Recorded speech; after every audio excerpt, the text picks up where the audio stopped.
부처님 전생이야기 본생경 제22회.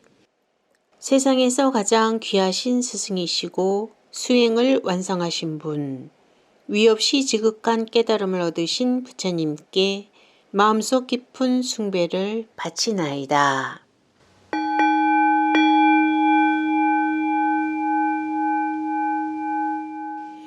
오늘은 제3장 가까운 인연 이야기 중에서 세존이 라자가흐로 오실 때의 이야기, 사리푸트라와 모칼라나의 귀의, 부왕 수도다나의 소원에 대한 내용을 소개해 드리겠습니다. 다음날 18억의 라자가하 주민들은 세존을 뵌 적이 있는 사람이건 그렇지 못한 사람이건 모두가 열애를 한 번만이라도 친견하려고 아침 일찍부터 라자가하 도시에서 라티 숲속으로 앞다투어 몰려왔다. 그 까닭에 삼가우터 폭의 길마저도 좁을 지경이었다. 라티 숲속은 발 디딜 틈도 없이 꽉 채워져 마치 나뭇잎이 숲에 가득 채워진 것 같아 보였다. 수많은 군중들은 위없는 위용에 도달하시고 10가지 힘을 갖추신 분의 모습을 예배하고 돌아갔지만 좀처럼 그로써 만족할 수가 없었다.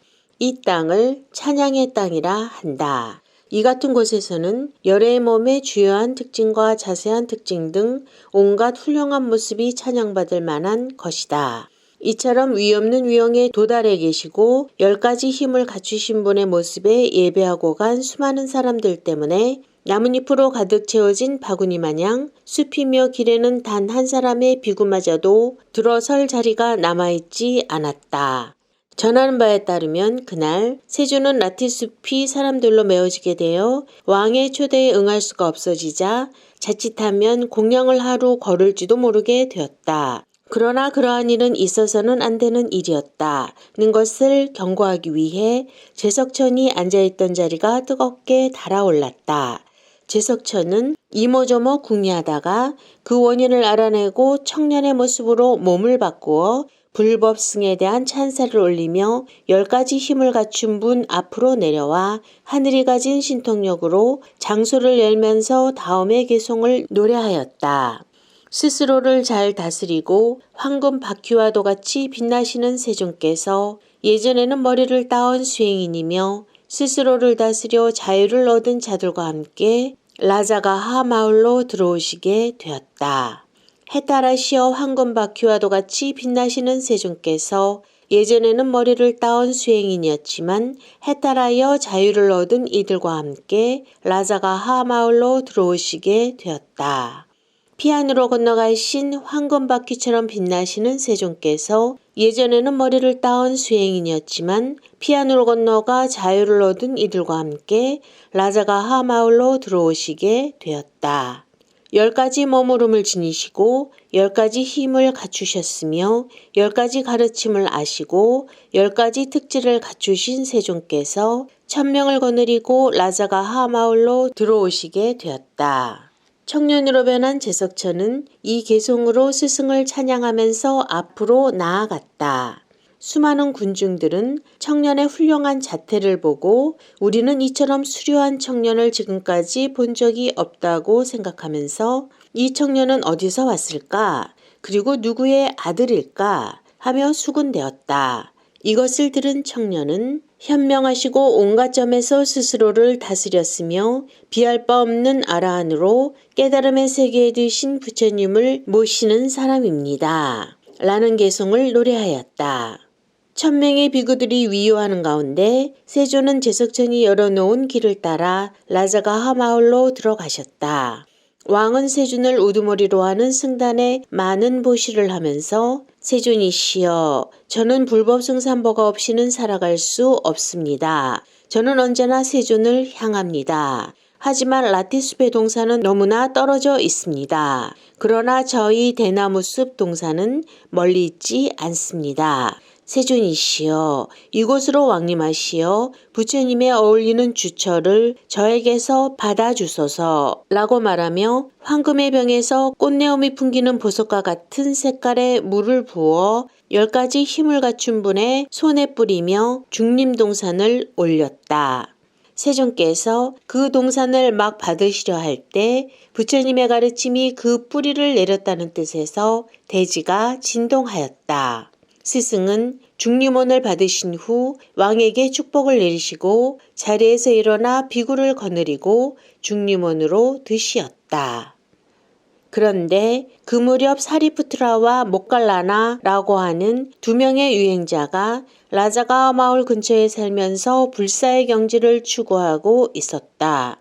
두 사람 가운데 사리푸트라는 아사지 장로가 탁발하러 오는 모습을 보고 신심을 내어 장로에게 다가가 무릇 원인이 있어 그로부터 생한 온갖 현상은 이라는 개송을 듣고 예륙가에 도달하여 친구인 목갈라나 유행자에게 그 개송을 들려주었다. 그도 예륙가에 도달하였다. 그들 두 사람은 산자야를 만난 이후 자기들의 동료와 함께 스승이신 세존에게로 가서 출가하였다. 두 사람 가운데 마하 목갈라나는 7일 만에 아라한가에 도달하였고 사리푸트라 장로는 보름 만에 아라한가에 도달하였다.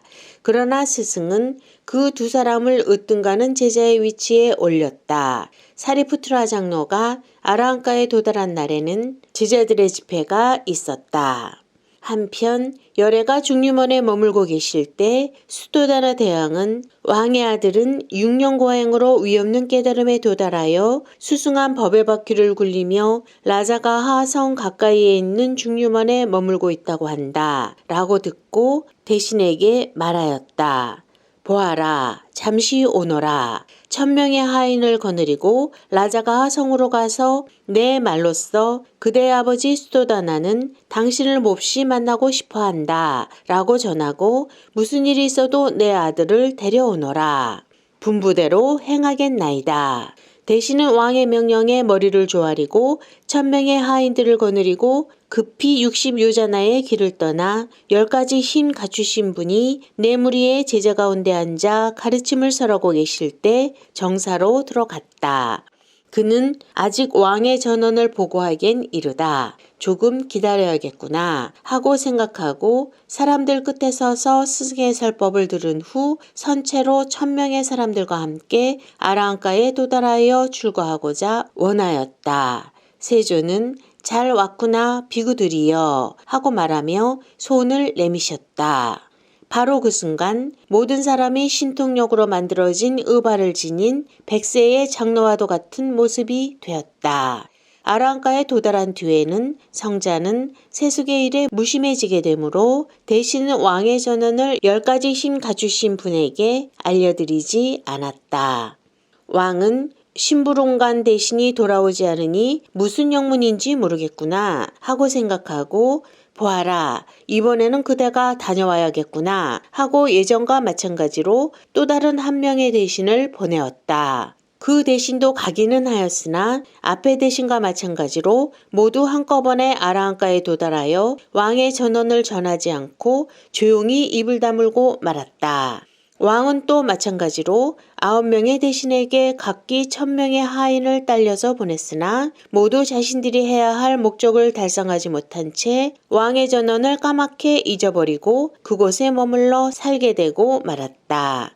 왕은 회신조차도 전하러 오는 이가 없자 생각에 잠겼다. 그토록 많은 이들이 내게 애정이란 조금도 없어 회신조차도 가지고 돌아오지 않는구나. 나의 말을 그대로 전하고 돌아올 사람은 없을까? 왕이 군대를 둘러보다 카루다이를 눈여겨보았다. 카루다이는 왕의 심부름은 무엇이든지 다 해내는 신뢰할 만한 신복이었고 세종과는 같은 날에 태어나 함께 흑장난을 치던 어릴 적 친구이기도 했다. 그래서 왕은 카루다이에게 이야기했다. 카루다이여, 나는 내 아들을 만나고 싶은 생각에 9,000명이나 파견했지만 돌아와서 회신을 알려주는 자는 한 명도 없었다. 하지만 사람이 살다 보면 언제 위기가 닥칠지 모르는 일이다. 나는 살아있는 동안에 아들을 만나보고 싶을 뿐이다. 나를 아들과 만나게 해줄 수는 없겠는가? 대왕이시여, 만약 제가 출가할 것을 허락해 주신다면 그 일은 가능할 것입니다. 카루다이여, 그대가 출가하든 하지 않든 그것은 네 자유이니 어쨌든 나를 아들과 만나게만 하여다오. 그리하겠나이다 대왕이시여. 이렇게 말한 카루다이는 왕의 전언을 갖고 라자가하 성으로 가서 스승이 가르침을 설하고 계실 때 사람들 끝에 서서 듣다가 시종과 함께 아라한가에 들어 잘 왔구나 비구들이여 하는 차례를 밟아 그곳에 머물렀다.